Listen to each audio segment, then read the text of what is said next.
কেউ কথা রাখেনি। ৩৩ বছর কাটল, কেউ কথা রাখেনি। ছেলেবেলায় এক অষ্টমী তার আগমনী গান হঠাৎ থামিয়ে বলেছিল, শুক্লা দ্বাদশীর দিন অন্তরাটুকু শুনিয়ে যাবে।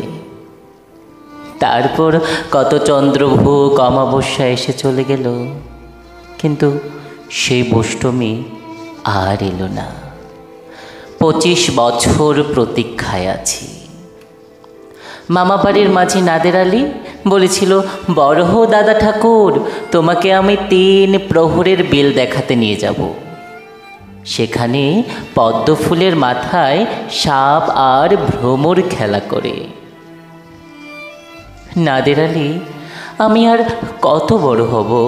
আমার মাথা এই ঘরের ছাদ ফুঁড়ে আকাশ স্পর্শ করলে তারপর তুমি আমায় ৩ প্রহরের বিল দেখাবে?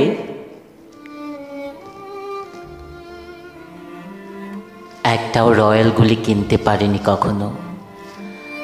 লাঠি লজেন্স দেখিয়ে দেখিয়ে চষেছে লস্কর বাড়ির ছেলেরা। ভিখারির মতন চৌধুরীদের ঘেটে দাঁড়িয়ে দেখেছি ভেতরের রাস উৎসব।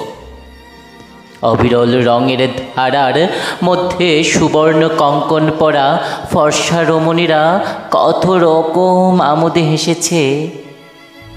আমার দিকে কেউ ফিরেও চায়নি। বাবা আমার কাঁধে ছুঁয়ে বলেছিল, দেখিস আমরাও একদিন। বাবা এখন অন্ধ, আমাদের দেখা হয়নি কিছুই। সেই রয়্যালগুলি, সেই লাঠি লজেন্স, সেই রাজ উৎসব আমায় কেউ ফিরিয়ে দেবে না।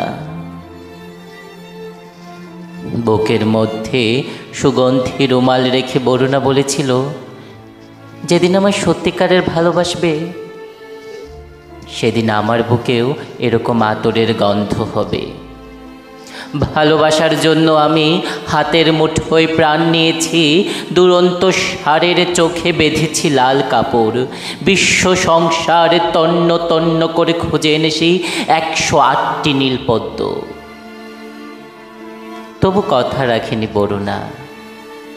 এখন তার বুকে শুধুই মাংসের গন্ধ।